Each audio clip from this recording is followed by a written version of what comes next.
So the big question is this: how do you take $42,000 in assets in a one Trackman Bay facility in the back of a CrossFit gym and turn it into a 12 bay, 17,000 square foot training facility in just a few years? That's the question, and this is the podcast that's going to give you the answer. Welcome to Inside the Room on Stockshot Secrets. So there is no doubt that momentum and accountability are two really powerful things for our players and customers as business owners to move them to reaching their goals. Now, if you haven't been following with us, we've been covering what I think is the most important thing in all of business, which is a ratio known as LTV to CAC. So it's the lifetime value to the cost to acquire a customer. And if you haven't watched the first three parts of this, I would go back and watch those because that will help this all make more sense because they are in order. Now, what we are talking about today is we are going to be talking about how to equip our customers, our players, our whoever, whatever business you're in, right? And you can kind of spin it into your own world that you're in, right? But we want to equip them to reach their goals. So first, in summary, we have talked about enticing. So we've talked about earning their trust through things like lead magnets and basically free things to earn their trust to make sure that, like, hey, we're not just some schmo. Like, we are here to help, care, and provide the services that you need.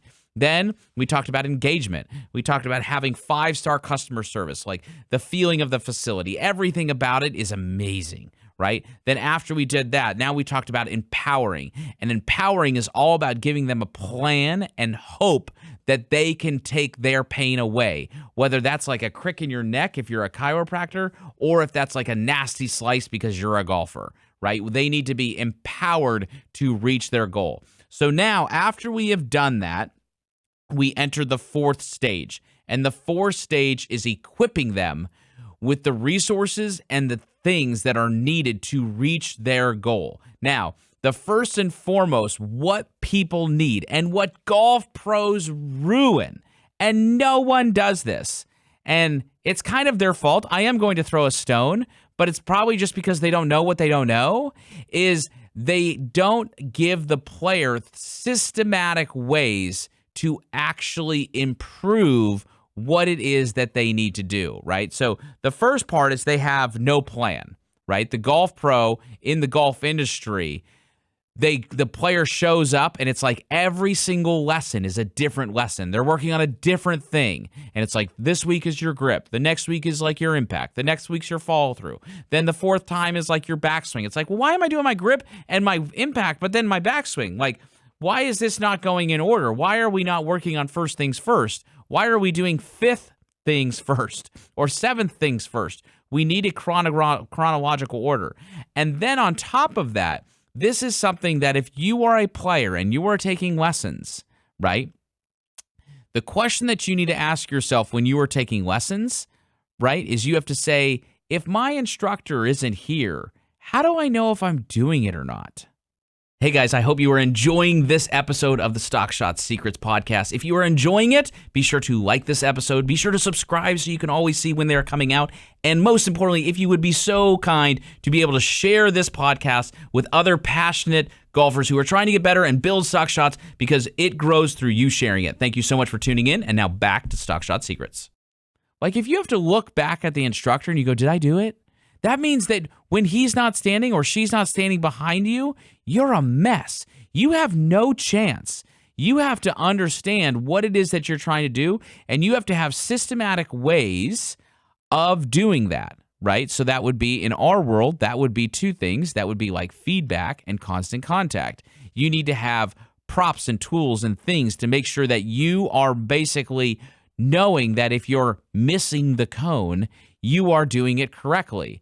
And then you also need to have constant contact so that in the event that you get lost, you now can find your way because you can have your question answered. It would be very much like driver's ed, right? I use the analogy of, you know, a teenager goes to driver's ed class and they get in the car and there's the cones out in front of you. And if you hit the cone, guess what? You would have hit a car.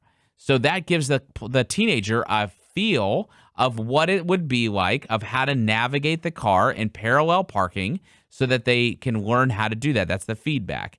Then at the same time, they have the driver's ed teacher sitting right next to them so that in the event that they get in a wreck, they have the question that's answered right away, right? So that constant contact is really important.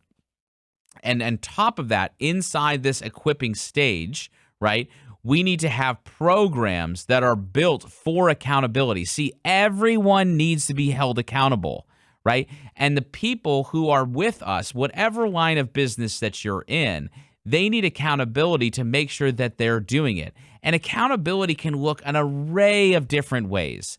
The first one, it could be like, hey, you literally are texting the customer.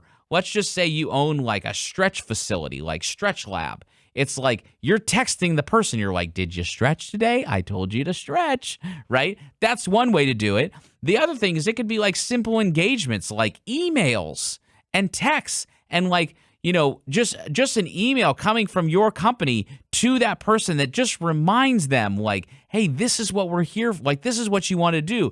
This is what your goal was that you said inside your empowering like seminar or not your empowering lesson or your empowering like the appointment or whatever it was, right?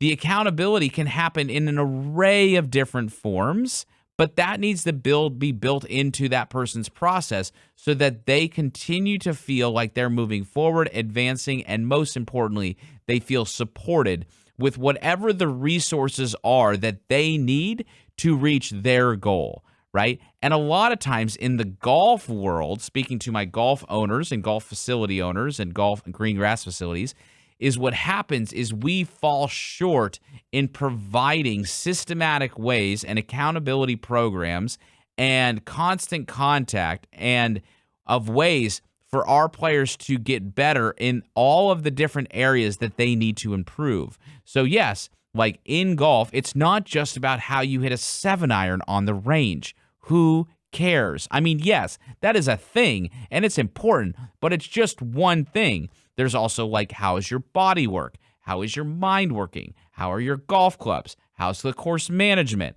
How is your golf swing? How are your practice habits? Like, how is your self-talk? There's all of these things that make up the player. And when combined all together and they're all working with momentum in the right direction, guess what happens?